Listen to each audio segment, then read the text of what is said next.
La historia de la redención. Capítulo 8. El diluvio.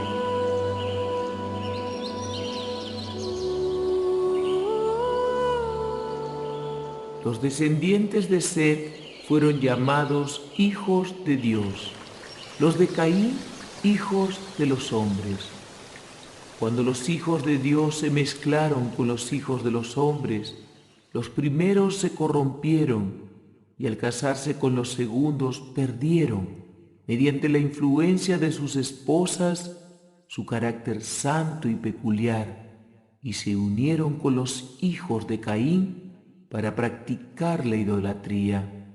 Muchos dejaron a un lado el temor de Dios y pisotearon sus mandamientos, pero unos pocos obraron justamente. Eran los que temían y honraban a su Creador. Noé y su familia se contaban entre los pocos justos que había. La maldad del hombre era tan grande y aumentó hasta un extremo tal que Dios se arrepintió de haberlo creado sobre la tierra, pues vio que su maldad era mucha y que todo designio de los pensamientos de su corazón era de continuo solamente el mal. Más de 100 años antes del diluvio, el Señor envió un ángel al fiel Noé para hacerle saber que no tendría más misericordia de los miembros de la raza corrupta, pero no quería que ignoraran su propósito. Instruiría a Noé y lo transformaría en un fiel predicador para advertir al mundo acerca de la destrucción que se avecinaba, a fin de que los habitantes de la tierra no tuvieran excusa. El patriarca debía predicar a la gente y también construir un arca según las indicaciones de Dios para la salvación de sí mismo y su familia. No solo debía predicar, sino que su ejemplo, al construir el arca, habría de convencer a todos que creían lo que predicaba.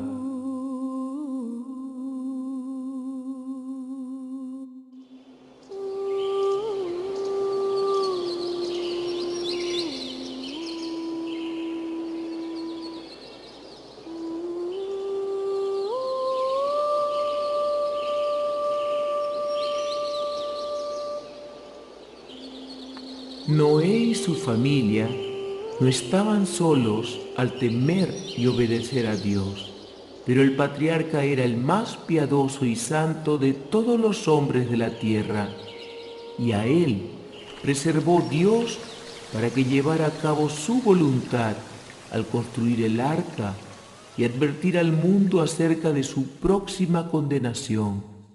Matusalén, el abuelo de Noé, vivió hasta el mismo año cuando ocurrió el diluvio. Y hubo otros que creyeron en la predicación de Noé y le ayudaron en la construcción del arca, que murieron antes que las aguas de éste cayeran sobre la tierra. Condenó al mundo por su predicación y su ejemplo al construir el arca. Dios dio a todos los que querían la oportunidad de arrepentirse y volverse a Él, pero no creyeron en la predicación de Noé. Se burlaron de sus advertencias y ridiculizaron la construcción de aquel inmenso navío sobre la tierra seca. Los esfuerzos del patriarca para reformar a sus congéneres no tuvieron éxito. Por más de 100 años, perseveró en sus intentos por conducir a los hombres al arrepentimiento y a Dios. Cada golpe que se daba en el arca equivalía a una predicación. Noé dirigía, predicaba y trabajaba, mientras la gente lo contemplaba con asombro y lo consideraba fanático. La construcción del arca. Dios le dio las dimensiones exactas del arca e indicaciones definidas con respecto a cada detalle de la construcción. En muchos sentidos no se asemejaba a un navío, sino más bien a una casa, cuyo fundamento era como un barco para que pudiera flotar sobre el agua. No había ventanas en las paredes laterales. Tenía 3 pisos de altura y la luz que recibía provenía de una ventana que estaba en el techo. La puerta estaba al costado. Los diferentes compartimientos preparados para recibir a los animales estaban construidos de tal manera que la ventana superior los iluminaba a todos. El arca fue hecha con madera de gofer o ciprés, que duraba cientos de años sin deteriorarse. Era una construcción de gran resistencia que la sabiduría del hombre no podía inventar. Dios fue el arquitecto y Noé su maestro constructor. Después que el patriarca hizo todo lo que pudo para que cada porción de la obra estuviera bien hecha, era imposible que ésta, por sí misma, pudiera resistir la violencia de la tormenta que Dios, en su ira, desataría sobre la tierra. La tarea de completar la construcción fue un proceso lento. Cada tabla fue ajustada cuidadosamente y todas sus junturas calafateadas con brea. Todo lo que el hombre podía hacer se hizo para que la obra fuera perfecta. Pero, después de todo, solo Dios podía librar esa construcción de las iracundas y poderosas ondas por medio de su poder milagroso. Al principio, una cantidad de gente recibió en apariencias las amonestaciones de Noé, pero esas personas no se volvieron plenamente a Dios con verdadero arrepentimiento. Se les dio tiempo antes que llegara el diluvio, durante el cual serían probadas, pero no soportaron la prueba. Las venció la degeneración prevaleciente y finalmente se unieron a otros que eran corruptos y que se mofaban del fiel Noé y lo escarnecían. No quisieron abandonar sus pecados y continuaron practicando la poligamia y entregándose a la complacencia de sus pasiones corrompidas. Su tiempo de prueba estaba por terminar. Los incrédulos y burlones habitantes del mundo experimentarían una especial manifestación del poder de Dios. Noé había seguido fielmente las instrucciones que el Señor le había dado. El arca se terminó exactamente como el Altísimo lo había indicado. Había almacenado grandes cantidades de alimentos para hombres y bestias, y una vez que todo estuvo listo, Dios ordenó al fiel Noé: entra tú y toda tu casa en el arca, porque a ti he visto justo delante de mí en esta generación. Los animales entran en el arca. Se enviaron ángeles para reunir en los bosques y los campos a los animales que Dios había creado. Iban delante de ellos y éstos los seguían de 2 en 2, macho y hembra, y los animales limpios en grupos de a 7. Esos animales, desde los más feroces hasta los más mansos e inofensivos, entraron solemne y pacíficamente en el arca. El cielo parecía cubierto de aves de todas clases. Llegaron volando hasta el arca de 2 en 2, macho y hembra, y de las aves limpias en grupos de a 7. El mundo los contemplaba maravillado, algunos con temor, pero se habían endurecido tanto en su rebelión que esa suprema manifestación del poder de Dios tuvo solo una influencia momentánea sobre ellos. Durante 7 días, los animales llegaron hasta el arca y Noé los acomodó en los lugares que les había preparado.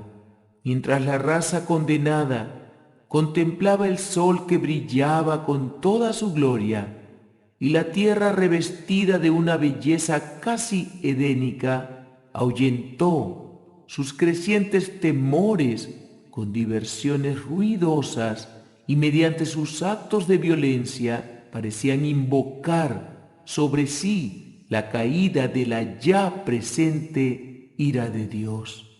Todo estaba listo entonces para cerrar el arca, cosa que Noé no podía hacer desde su interior. La mofadora multitud vio un ángel que descendió del cielo revestido de un resplandor semejante al de un relámpago. Cerró la maciza puerta exterior y emprendió de nuevo su viaje rumbo al cielo. La familia de Noé estuvo 7 días en el arca antes que la lluvia comenzara a descender sobre la tierra.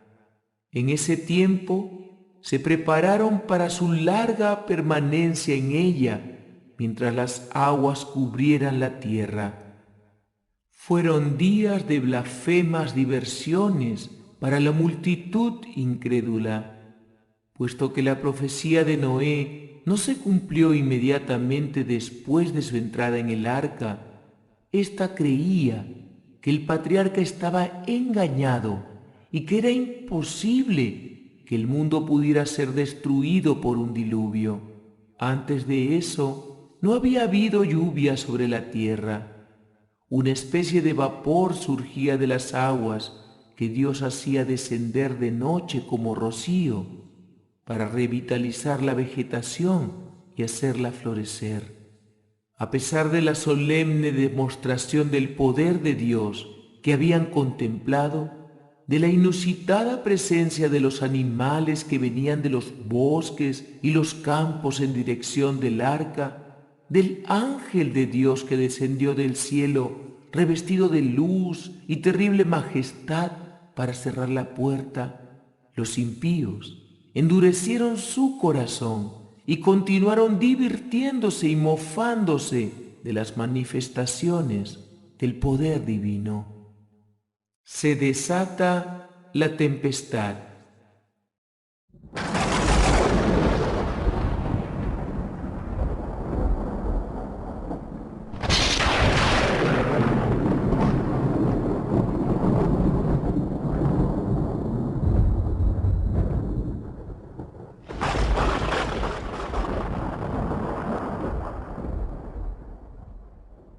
Pero al 8.º día los cielos se oscurecieron.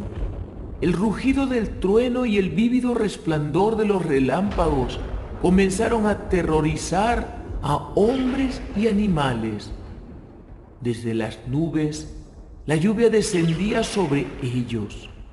Era algo que no habían visto antes y sus corazones comenzaron a desfallecer de temor.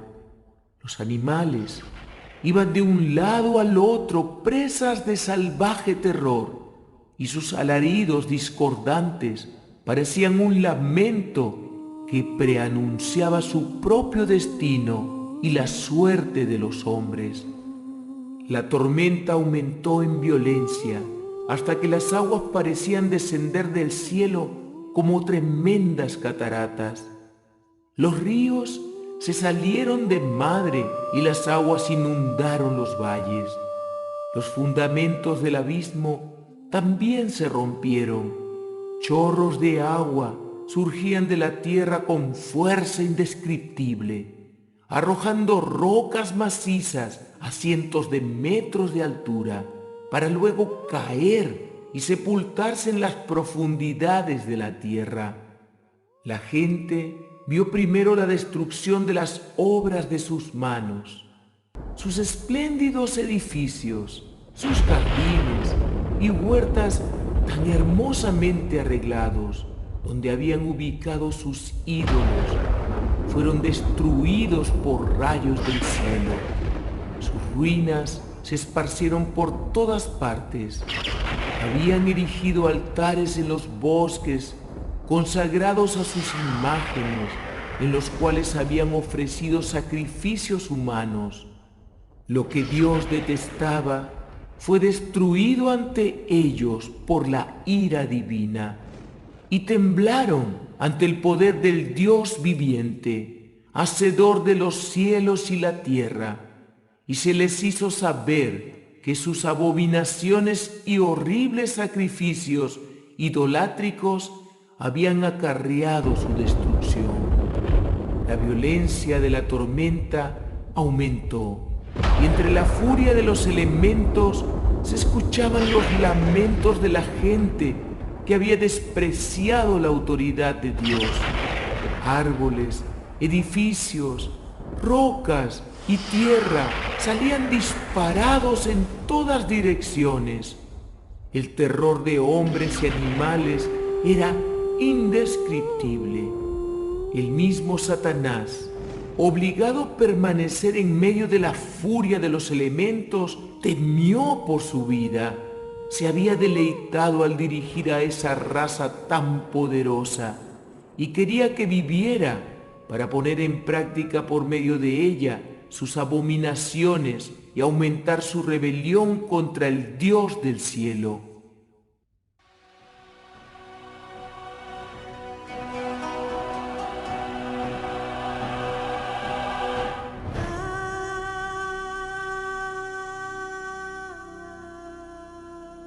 Profería imprecaciones contra Dios, acusándolo de injusticia y crueldad.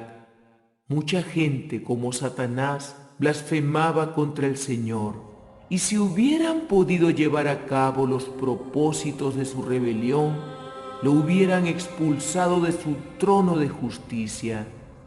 Mientras muchos blasfemaban y maldecían a su Creador, otros, con frenético temor, extendían las manos hacia el arca y rogaban que se los dejara entrar, pero eso era imposible. Dios había cerrado la puerta, la única entrada, y dejó a Noé adentro y a los impíos afuera.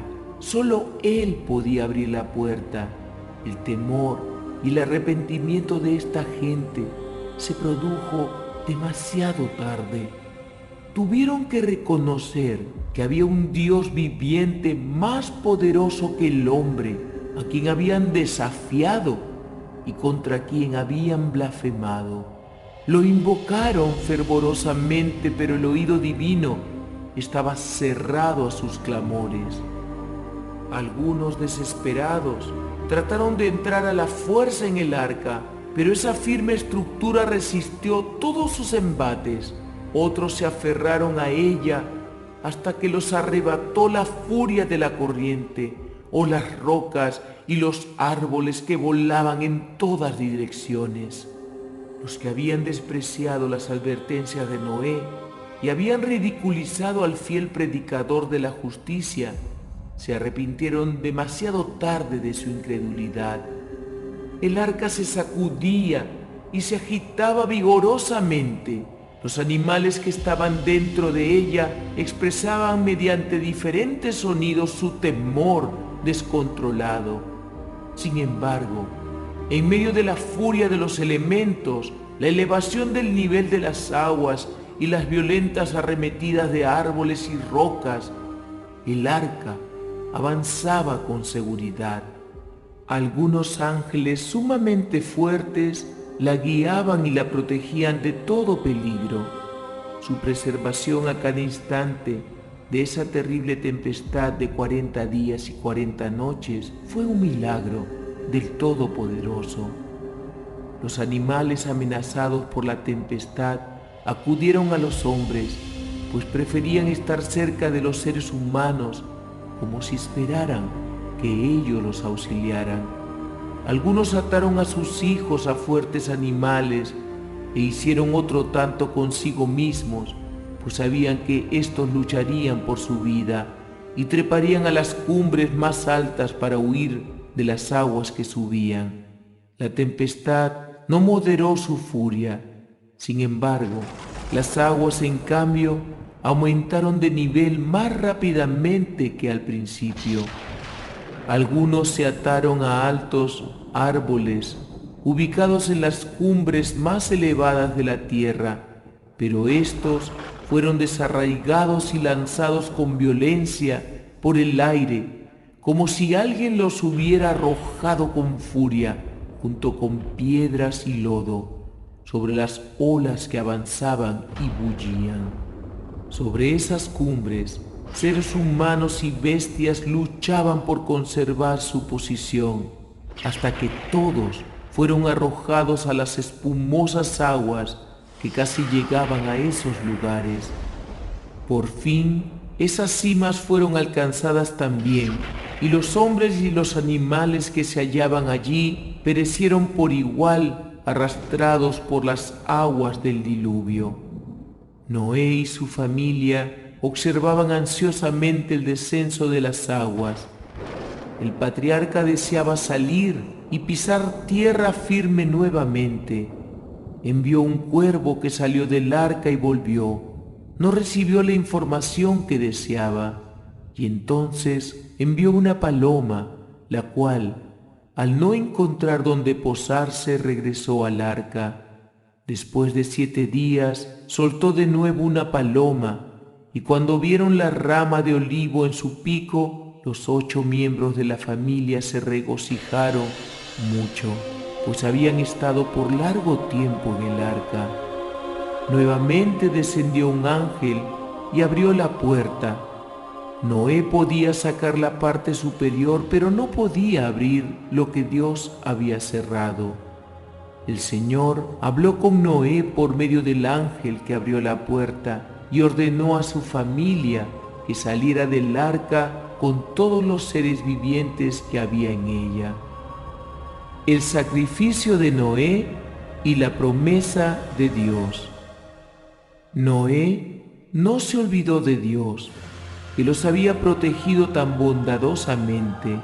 Enseguida erigió en cambio un altar y tomó de todos los animales limpios y las aves limpias y los ofreció en holocausto sobre él, para manifestar así su fe en Cristo, el gran sacrificio, y su gratitud a Dios por su maravillosa protección. La ofrenda de Noé ascendió a Dios como un dulce aroma. La aceptó y bendijo a Noé y a su familia. De esta manera se enseñó una lección a todos los seres que habrían de vivir sobre la tierra. Cada vez que se manifiesta la misericordia y el amor de Dios hacia nosotros, lo primero que deberíamos hacer es agradecerle y rendirle culto con humildad. Y para que el hombre no se atemorizara cuando viera agolparse las nubes y cuando lloviera, y para que no estuviera constantemente afligido con el temor de otro diluvio, Dios bondadosamente animó a la familia de Noé mediante una promesa. Estableceré mi pacto con vosotros y no exterminaré ya más toda carne con aguas de diluvio, ni habrá más diluvio para destruir la tierra. Y dijo Dios: esta es la señal del pacto que yo establezco entre mí y vosotros y todo ser viviente que está con vosotros por siglos perpetuos. Mi arco he puesto en las nubes, el cual será por señal del pacto entre mí y la tierra. Y sucederá que cuando haga venir nubes sobre la tierra, se dejará ver entonces mi arco en las nubes. Estará el arco en las nubes y lo veré, y me acordaré del pacto perpetuo entre Dios y todo ser viviente, con toda carne que hay sobre la tierra. ¡Qué condescendencia de parte de Dios! ¡Qué compasión con el hombre falible fue poner el hermoso y multicolor arco iris en las nubes como prueba del pacto del gran Dios con el hombre! Ese arco debía manifestar a todas las generaciones el hecho de que Dios destruyó a los habitantes de la tierra mediante un diluvio a causa de su gran maldad.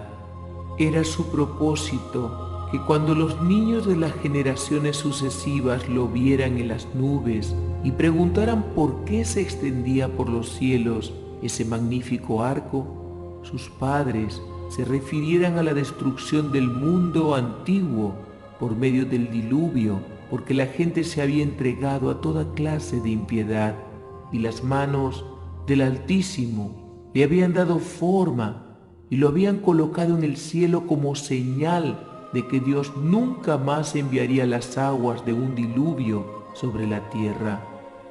Ese símbolo que aparece en las nubes debe confirmar la fe de todos y afianzar su confianza en Dios, pues es una prueba de la misericordia y la bondad divinas hacia el hombre, y que aunque el Señor se vio obligado a destruir la tierra por medio del diluvio, su misericordia sigue envolviendo el planeta.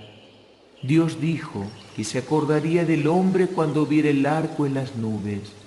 No debemos entender que alguna vez se iba a olvidar de él. No. Lo que ocurre es que habla con el hombre en su propio idioma para que éste lo pueda comprender mejor.